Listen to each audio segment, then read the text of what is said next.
تین بیٹے علی کی محبت میں ذبح کروانے کے بعد بھی علی کی ولایت کا پرچار کرنے والا مولا علی کا جلیل القدر صحابی عدی، جو مشہور سخی حاتم طائی کے بیٹے تھے، جنہوں نے زندگی کا پہلا حصہ تو نصرانی بن کے گزارا، لیکن اختتام اور موت علی کی محبت و ولایت میں آئی۔ اب حاضر جواب خطیب اور قبیلہ طے کے سردار تھے۔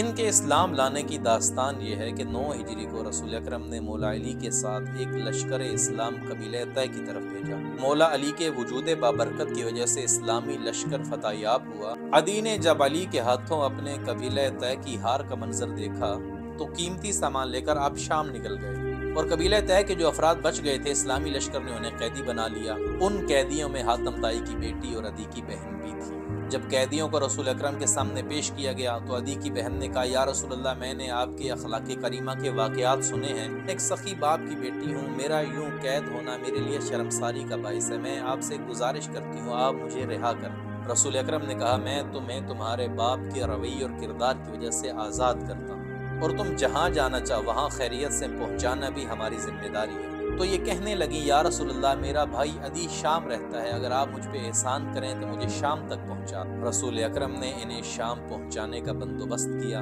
اور جب یہ شام اپنے بھائی عدی سے ملی تو رسول اکرم کا اخلاق کریمہ بتایا اور کہا کہ میں قیدی بن کے گئی تھی تو رسول اکرم نے مجھے اتنی عزت دی ہے، تم سائل بن کے جاؤ گے تو تمہیں کیا عزت دیں گے؟ جاؤ ایک دفعہ اسلام کے بارے میں جان تو لو، اگر تمہارا دل کہے کہ وہ سچے نبی ہیں تو ان کا کلمہ پڑھ لینا، اور اگر تمہارا دل کہے کہ وہ سچے نہیں ہیں تو واپس لوٹا۔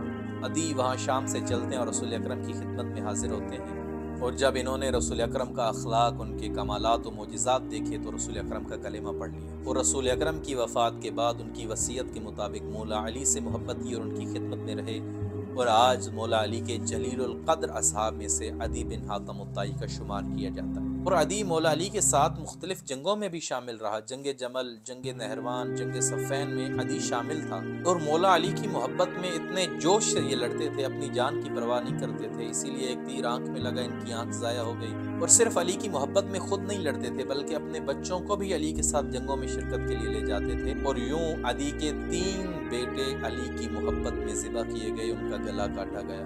ان سارے واقعات کے بعد عدی کا مولا علی سے عشق بڑھتا چلا گیا۔ مولا علی بھی ان پہ بہت اعتماد کرتے تھے۔ جنگ جمل میں مخالفہ جس اونٹنی پہ سوار تھی، جن چند افراد کو مولا نے اونٹنی کی ٹانگیں کاٹنے کا حکم دیا تھا، ان میں عدی بھی شامل تھے۔ اسلام لانے سے مولا علی کی آخری سانس تک عدی نے علی کی ولایت کا حق ادا کیا۔ شہادت امیر المومنین کے بعد بھی مختلف مواقع پہ عدی ولایت علی کا پرچار کرتے تھے، دفاع ولایت علی کرتے تھے۔ جب ایک دفعہ حاکم شام کے دربار میں آپ کو پیش کیا گیا تو تنزن اس نے کہا، تمہارے بیٹے کہاں ہیں؟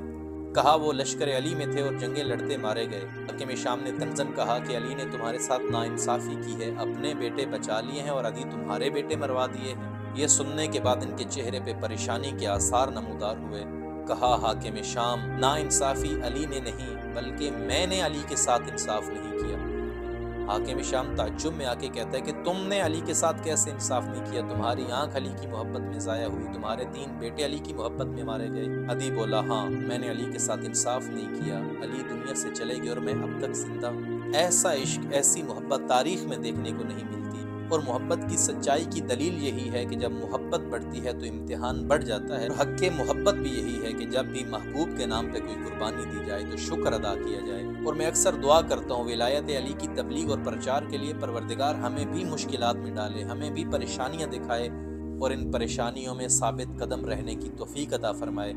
اور اگر ہم ولایت علی کی تبلیغ میں پریشانیاں دیکھنے کے بعد بھی مطمئن ہیں تو اطمینان رکھیے، قیامت کے دن آپ کا شمار علی کے شیعوں میں سے ہوگا۔